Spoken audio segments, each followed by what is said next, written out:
तो यूजुअली आज के समय पे आर्कियोलॉजिस्ट और जियोलॉजिस्ट आर्ग्यू करते हैं कि जो सरस्वती नदी है, जो आज का घग्गर हाकरा बेड है या पीलू चैनल है, वही एक समय पे सरस्वती नदी हुआ करती थी।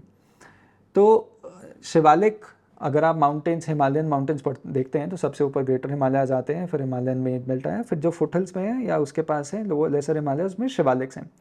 तो नॉर्थ हरियाणा के अंदर, तो हरियाणा को अगर आप देखते हैं तो हरियाणा के नॉर्थ में चंडीगढ़ यमुनानगर की साइड आपको शिवालिक्स दिखते हैं। वहाँ पर मोरनी हिल्स आती हैं, हरियाणा का एक प्रमुख हिल स्टेशन है। आदि बद्री भी वहाँ पर है। और फिर आप कहते हैं एक मेजर पोर्शन है प्लेनर, ठीक। फिर एक पोर्शन आता है, जैसे आप साउथ में जाते हैं या आप हिसार की तरफ जाते हैं तो आपको डेजर्ट लाइक पोर्शन देखने को मिलता है, जहाँ पे एरिडिटी बहुत ज़्यादा बढ़ जाती है। In fact until 1960s and 70s, 1950s and 60s there are many people जिन्होंने वहाँ पर सैंड ड्यून्स देखे हैं हिसार सिरसा की तरफ। तो नॉर्थ हरियाणा के अंदर शिवालिक के पास से एक रिवलेट निकलता है जिसका नाम है सरस्वती। इसको अलग अलग मैप्स के अंदर भी पढ़ा गया है। ब्रिटिश सर्वेयर्स ने इनको अपने मैप्स के अंदर भी डॉक्यूमेंट किया है। ये रामपुर हिरिया के पास से निकलती है और साउथ वेस्ट की तरफ फ्लो करती है, और फिर इससे बड़ी एक नदी है मारकंडा, जो भी एक और मानसूनल रिवर है, उससे जाके जुड़ती है। ये नदी आगे जाके मिलती है घग्गर से, जो निकलती है मोरनी हिल से, मोरनी शिवालिक्स में। 25 किलोमीटर पटियाला के साउथ में एक जगह है छत्रना, जहाँ पर घग्गर मिलती है पटियाली चैनल से। और ये चैनल का जैसे ये कॉन्फ्लुएंस हो जाता है उसके बाद ये चैनल बहुत वाइड हो जाती है, लगभग 6 से 8 किलोमीटर का एक ड्रेनेज बेसिन बन जाता है। बहुत दूर तक, लगभग थार डेजर्ट में अनूपगढ़ एक जगह है, वहाँ पर जाने तक ये जो ड्रेनेज बेसिन है बहुत वाइड है। तो बट नेचुरल है, we are coming with a premise के ये ड्राई बेड है अभी। तो क्या यही वो घग्गर है जो पहले सरस्वती हुआ करती थी? Is a question that has been pose time and again. General agreement है कि घग्गर ही सरस्वती का रेलिक है। और ये जो सरस्वती नदी बना करती थी, ये बहुत सारे बड़े सारे स्ट्रीम्स के कॉन्फ्लुएंस से बना करती थी। दो थ्योरीज आती हैं कि फिर नदी का ओरिजिन क्या है। क्या नदी का ओरिजिन मानसूनल वाटर्स हैं या फिर ये इंटीरियर्स में, हिमालय के इंटीरियर्स में ग्लेशियल फेड है।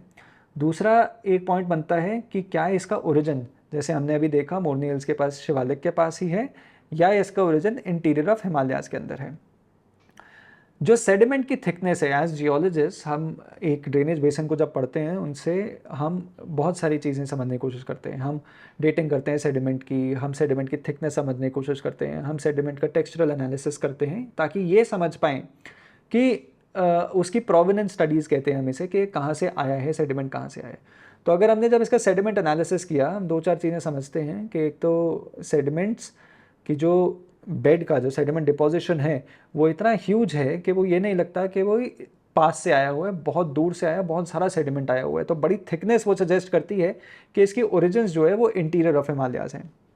वालिया साहब लिखते हैं, and I'd like to quote this because he says, "It is therefore logical to surmise that the source of the mighty river was beyond the Shivalik, in the interior of the Himalayas.